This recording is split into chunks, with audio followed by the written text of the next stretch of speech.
Okay, what is the best type of general purpose refillable pen? Well, it depends on the various factors, really.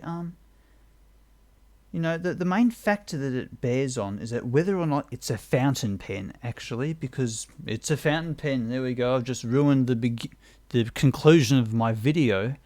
That wasn't too smart. I suppose you can stop watching now if you really have to.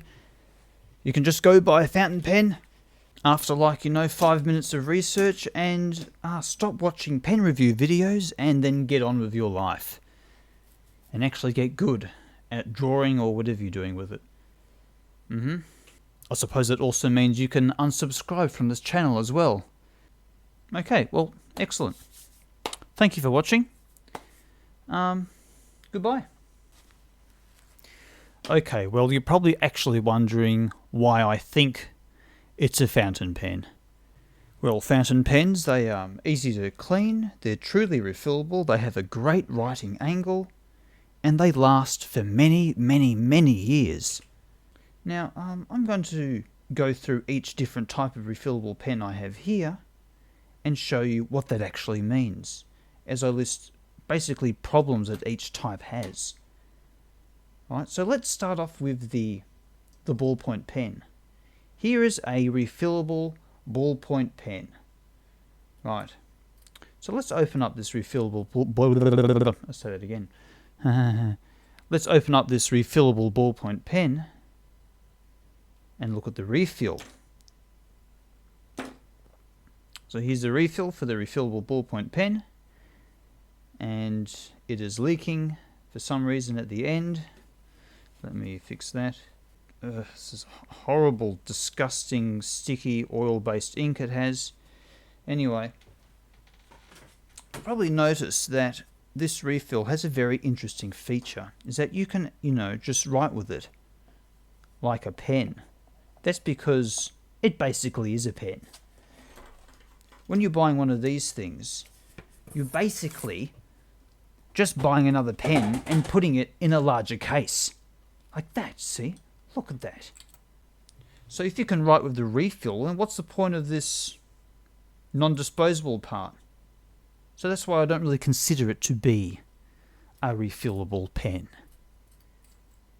What, you're buying a refill that costs just as much as a disposable pen from somewhere else?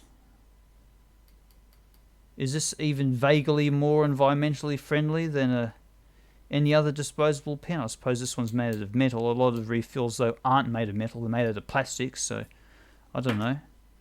Oh, a nice little compact pen. You can just rub a grip around that and then write with that. Nice. Okay, wonderful. Okay, so I only really consider a pen truly refillable if you can't write with the refill, okay? Preferably just putting ink directly into it. That's even better, without a plastic cartridge. Which is why, just on principle, this pen goes into this box and basically never gets used. Also, ballpoint pens usually contain a dye-based ink. It's an oil dye-based ink, which fades in sunlight. This pen, though, does contain light fast ink. It says water and Copic proof. It's pigment ink. Wonderful. It is also refillable. You take out this giant cartridge out the back here. That's how it's refilled, and you replace it. As I said, I think I said this before, it's a fine liner, so it actually has a felt tip nib on it. It's the Copic Multiliner SP 0.35. Very nice. Unfortunately, this is another one I don't actually consider to be truly refillable. This cartridge here is actually much the same size as a regular, fine liner. And this nib here, which is a felt tip nib, bleh, that was a mouthful.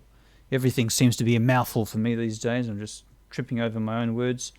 They do wear out, these things, every couple of refills. So this will get replaced as well. And you can get replacements for them. So what you just end up buying is one of these. It's a fine liner. you're once again just buying a disposable pen and putting it in a non-disposable body.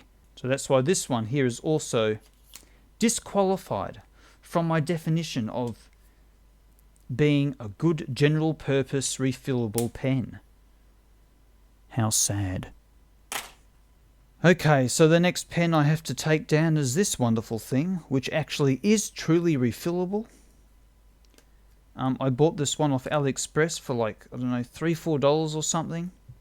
And I made a review on this pen. It went for like, I don't know how long it went for, but it was a big long review and I just went on and on about it, how fantastic it was. It's basically a truly refillable ballpoint pen. Well, it's technically a rollerball pen because you refill it with a water-based ink. A ballpoint pen takes an oil-based ink. Anyway, it came with a really fine nib.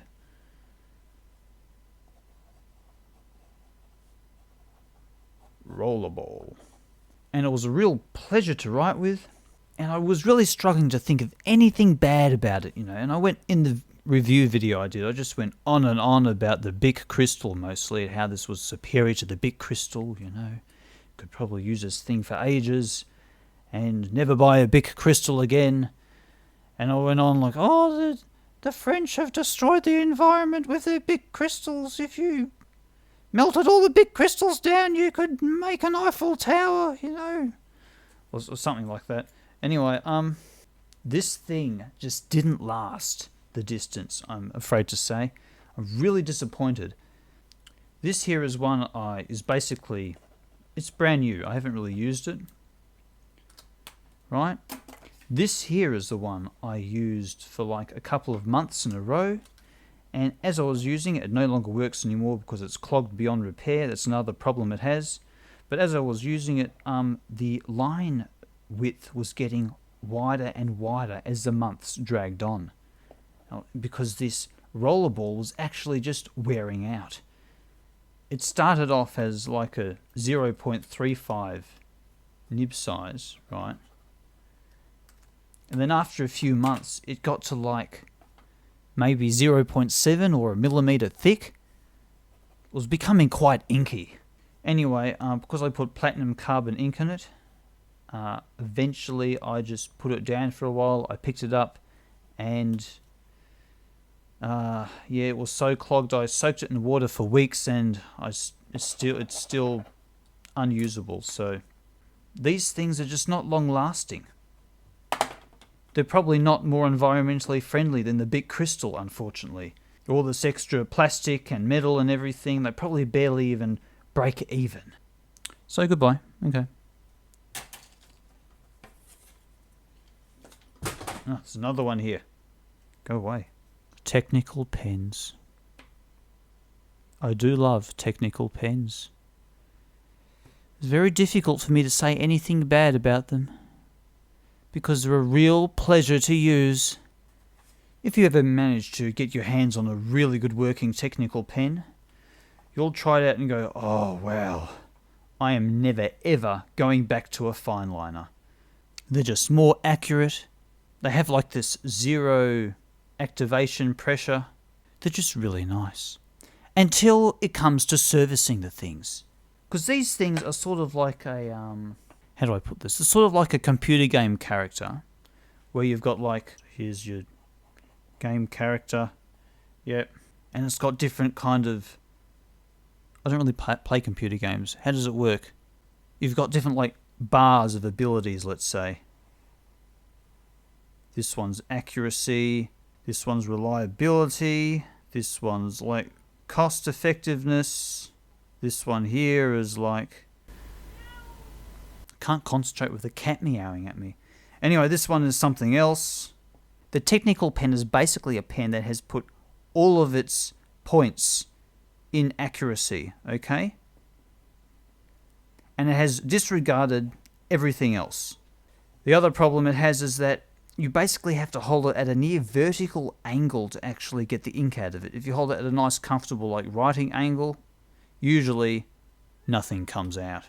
Sometimes you can get one that actually has a decent,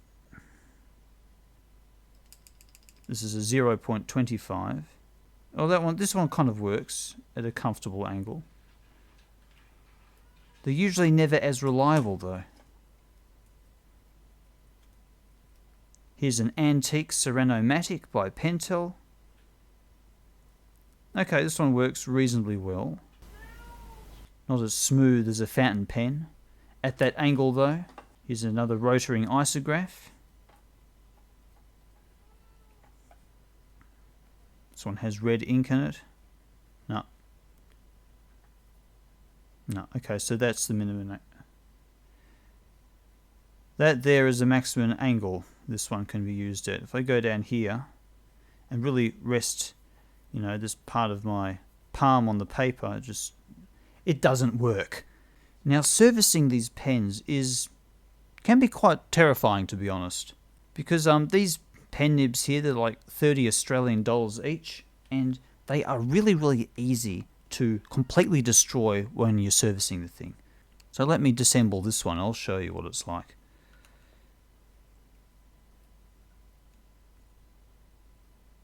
Oh, that's right. This one's full of ink. That's very clever of me, isn't it? Yes. Surface a pen that's full of ink already.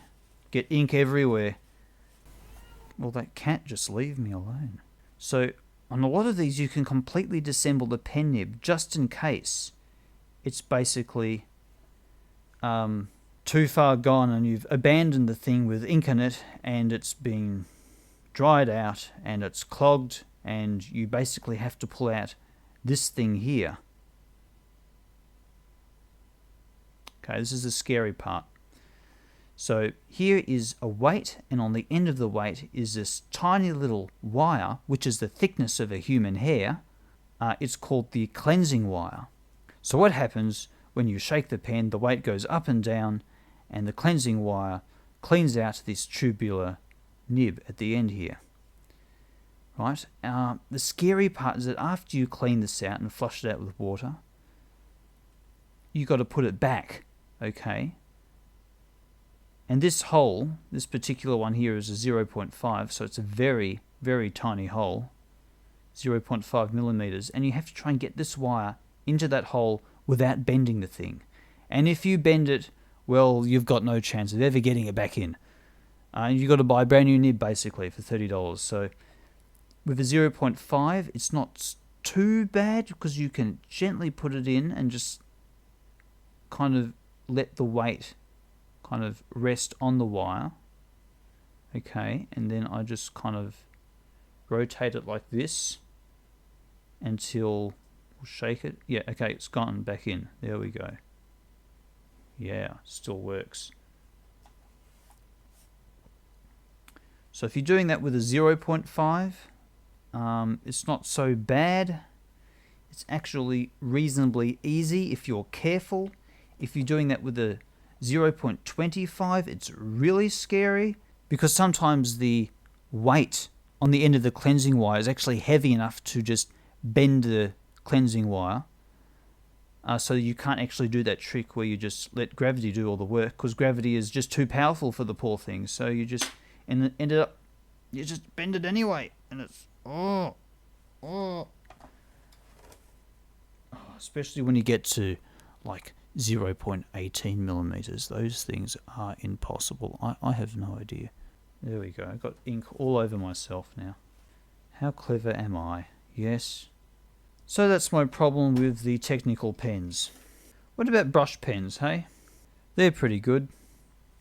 They are truly refillable. Yep. Good writing angles, good drawing angles, whatever, you know. There's only one problem with these things, really, and that is they're a bad general purpose pen, basically. They're good for, like, I don't know, drawing some kind of cartoon, I guess.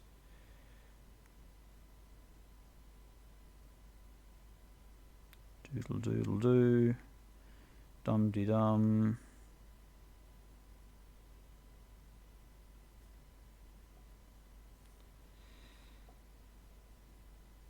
Yeah, but they are not a very good general purpose pen, I'm afraid. They're like, I don't know. It's just like,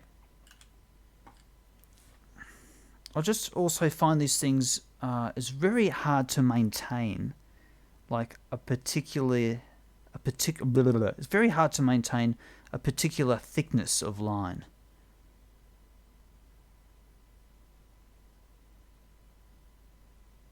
Like that there is about as thin as I can comfortably make it, but I usually just end up going, whoa, you know, making, you know, lines that look like that sometimes. That's an exaggeration, but you get the point.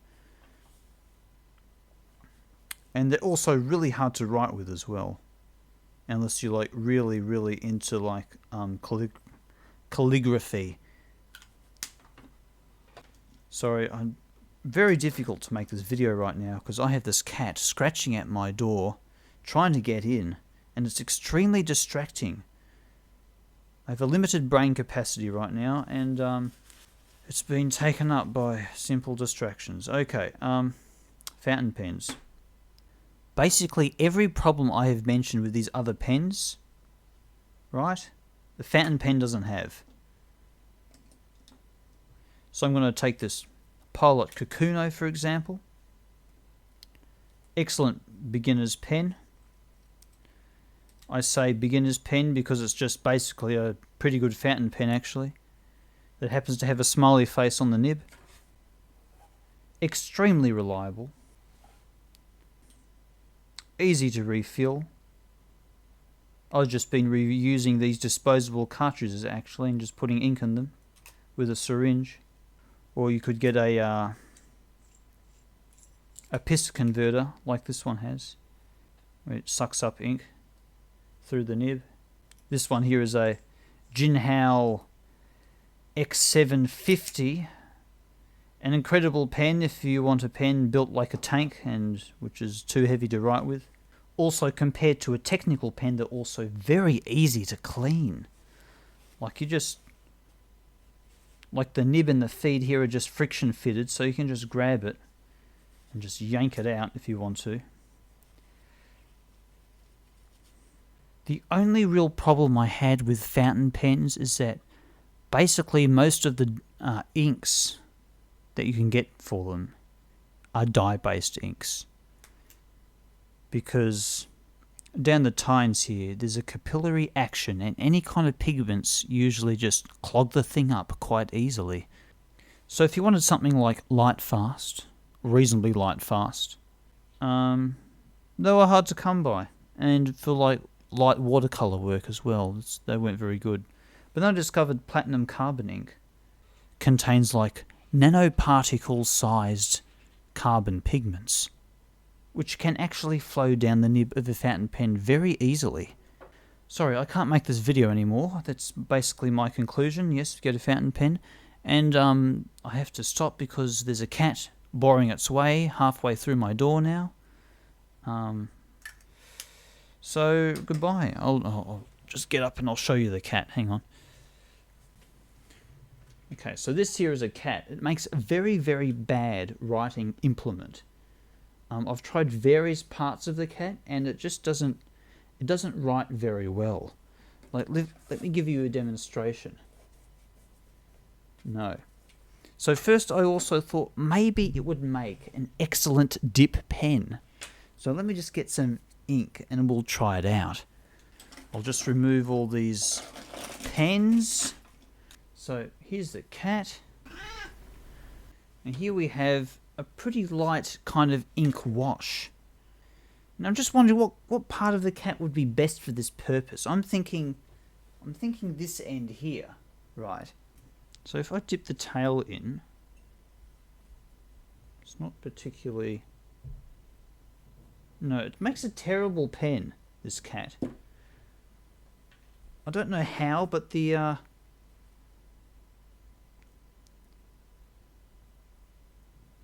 fur seems to be like hydrophobic or something. It just doesn't seem to...